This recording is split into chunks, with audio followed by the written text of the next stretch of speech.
Good morning, all my blessed brothers and sisters. I posted my daily devotional as I've always been doing, and usually tell you what I'm seeing out of that and what I'm reading out of it. But today it was too much to put in writing. I had to turn it into a video because it hit me so hard.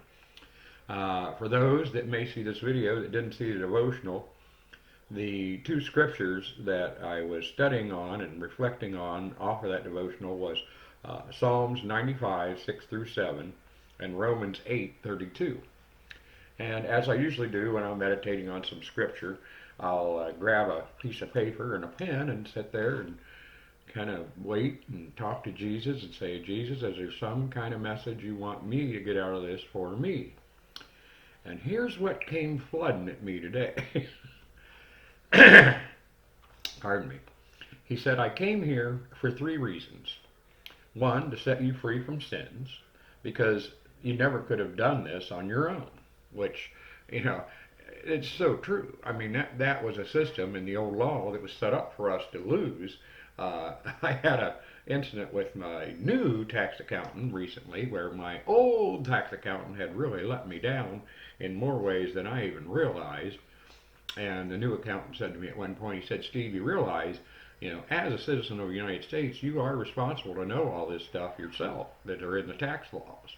And that's hard enough when you're an individual, but when you have some kind of business, which even as a realtor you do, it really gets difficult to know the tax laws. That's why I use an accountant. He even said, you know, I know you're supposed to as a citizen, and you and I both know that's just frickin' impossible with all the tax code out there. Well, the old way it was in the old law and sin, it was impossible for anyone to ever be 100% sin free, and that's one of the reasons that Christ came. And this is a good time, this close to Jesus, to be talking about this, isn't it? The second reason he said to me I came is to show you how to live, to set the example and show you how you should live under the new law as a Christian. The third reason was to give you the Holy Spirit inside you to help you and remind you. Um, so it goes on. I flip the page and then I'll come back.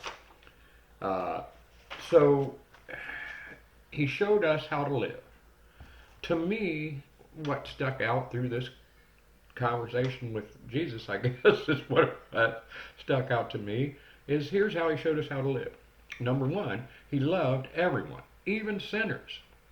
Number two, he healed everyone who came to him. Number three, he taught everyone who had ears to listen and eyes to see. He spent regular time in worship. He'd go away all the time and spend hours on end just in worship and praise. He was in constant contact with the Father. To me, and there's a lot of things he showed us, but those are the big things that really stick out in what he showed us on how to live. He gave us the Holy Spirit because he knew living in this world we would need constant help and guidance, reminders to be able to accomplish this. And there's no question, still in this world, even though we have Jesus, it's hard without a helper, without him in there with us. And that's why he set it up this way. This is why he came to earth. And then he directed me to John 14, 12 through 14. And I'm going to read this to you, so you don't have to look it up, but feel free to look it up as well yourself if you want to.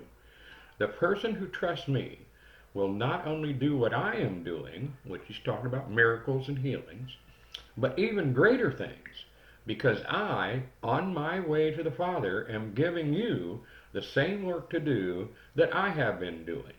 Now, part of that, I think, is that he gave us the Holy Spirit, but the work he's talking about is teaching, loving, healing. That's what he did when he was here. He wants us to do the same work. You can count on it. From now on, whatever you request along the lines of who I am, so in other words, within the loving, teaching, healing, if we're requesting of the Lord within that boundary, this is how I'm reading it, and this is right out of the Bible, and what I am doing, I'll do it, period. That's how the Father will be seen for who he is in the Son. I mean it. Whatever you request in this way, I will do. Period. Not a question. Not a if you're good enough. Not a if you don't do this, you don't do. If you just go out and live like Christ, oh, how hard is that? The loving is the easy part, I think. I think most any of us can rise to that occasion, even though we all haven't in the past. That one can be done pretty easily, for whatever reason it seems to be, or maybe it's just me. But the teaching, the healing, we need the Holy Spirit to really gain to that level. What I don't understand, and this is what hit me out of this, I mean, here it is, right in the Bible, John 14:12 through 14. We were meant to be, as I've said in other videos, shining examples as Christians. We're supposed to be out giving away all the money we can get, and we can get a ton if we're tuned in. We should be out healing if we can. And I haven't conquered that yet, but I believe it can be done, and I believe it's in all of us. Why are we not talking about this more? Why isn't this section of the Bible talked about a lot more? So that's my question for you to ponder today. I love all you beloved brothers and sisters, and that's more on what I got out of today's devotional. Wow, hopefully I didn't run this video too long. Everybody have a blessed Christmas season. Talk to you.